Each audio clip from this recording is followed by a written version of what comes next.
You've been blaming your makeup for breakouts, and you're half right. The wrong products absolutely can clog your pores and feed the exact cycle you're trying to cover up. But here's what nobody tells you when you're standing in the drugstore aisle, broke and frustrated. You do not need a luxury budget to find makeup that's genuinely safe for acne-prone skin. The good stuff is right there next to the gum and the greeting cards. And once you know how to read a label, you'll spot it in about 10 seconds. So here's what you're going to get in the next few minutes. First, you're going to learn the handful of rules that tell you whether a product is safe for your skin before you ever swatch it. The words to look for, the words to run from, and the myths that have been wasting your money. Then you're going to get the best drugstore acne safe pick in every category you actually use, from primer to setting spray. Stick around to the end, because the most important rule of all is the one most people skip, and it has nothing to do with what you buy.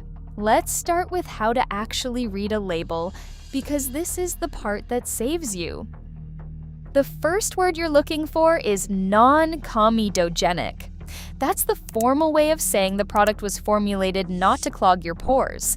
It's not a magic guarantee and it's not strictly regulated, but it tells you the brand at least built the formula with pore clogging in mind.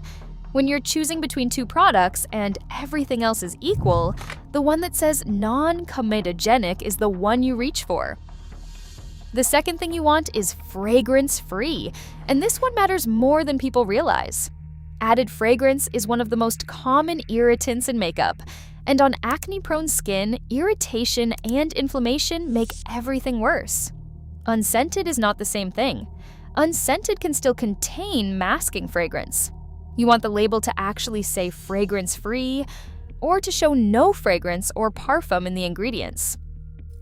The third rule is to lean oil-free and lightweight, especially if your skin runs oily or combination. You're not afraid of every oil on earth, but heavy, occlusive formulas sit on top of congested skin and trap everything underneath. Thinner, breathable textures let your skin do its thing. And the fourth rule is the one that quietly trips up the most people. You have to watch for specific pore clogging ingredients that show up even in products marketed as gentle. The usual suspects are things like coconut oil, isopropyl myristate, certain heavy waxes, and some thick silicones used high in the formula. You don't need to memorize a chemistry textbook. You just need to know that natural and clean on the front of the box mean nothing, and the real story is always in the ingredient list on the back. Now, before we get to the picks, let's kill two myths fast, because they're costing you. Myth 1. That makeup itself causes acne. For most people, makeup doesn't cause acne, but the wrong makeup, or makeup you don't remove properly, contributes to it. The right products worn correctly are fine. Myth 2, that you have to spend a fortune to get breakout-safe makeup. You don't. Some of the most pore-friendly formulas on the market are drugstore staples, and some very expensive products are loaded with the exact heavy oils and fragrances you're trying to avoid. Price tells you nothing here. The label tells you everything. Okay? Now that you can read a product, here's where to spend your money. Start with your primer because this is your buffer between your skin and everything else. You want a lightweight, oil-free, mattifying primer that grips your makeup without suffocating your skin. At the drugstore, look for a gel-based or water-based primer that says oil-free and non-comedogenic. Ideally one with a little niacinamide in it, since that's an ingredient that actually helps calm and balance acne-prone skin. Skip the thick, silicone-heavy blurring primers that feel like spackle.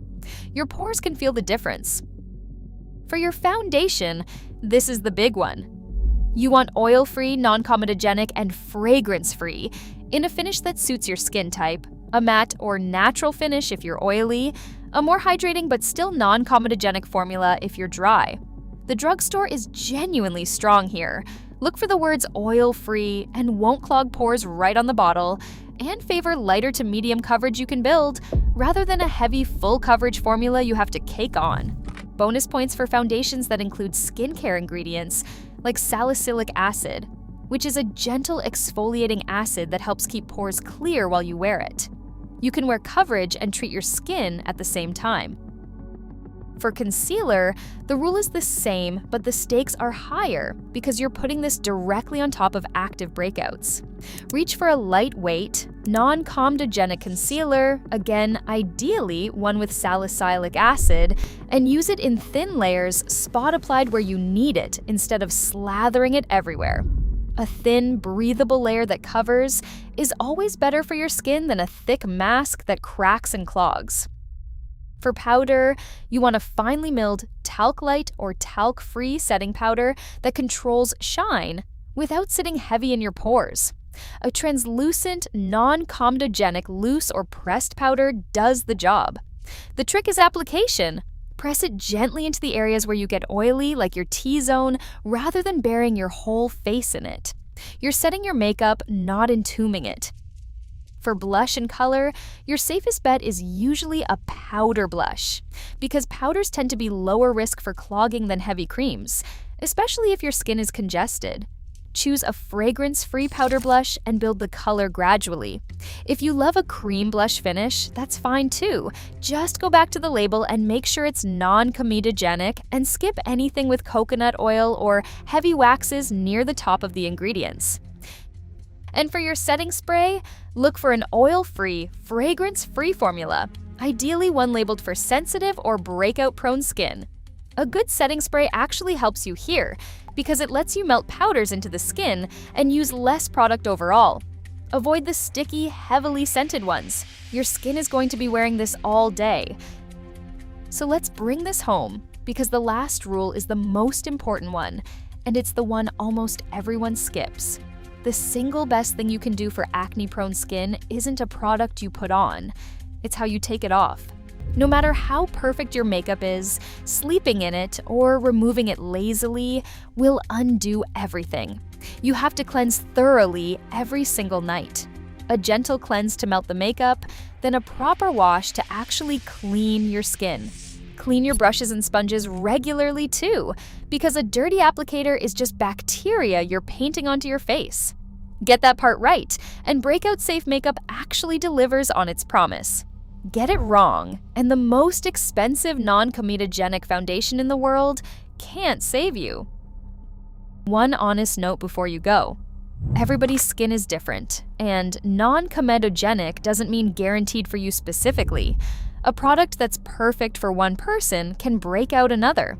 Treat new products like an experiment. Patch test. Introduce one thing at a time and pay attention to how your skin actually responds. And if your acne is severe, painful, or cystic, that's worth a conversation with a dermatologist, because the right makeup supports your skin, but it was never meant to be the treatment. So tell me down below, what's the one product that's been breaking you out that you didn't suspect? Drop it in the comments, and if this helped you finally shop with confidence, you know what to do.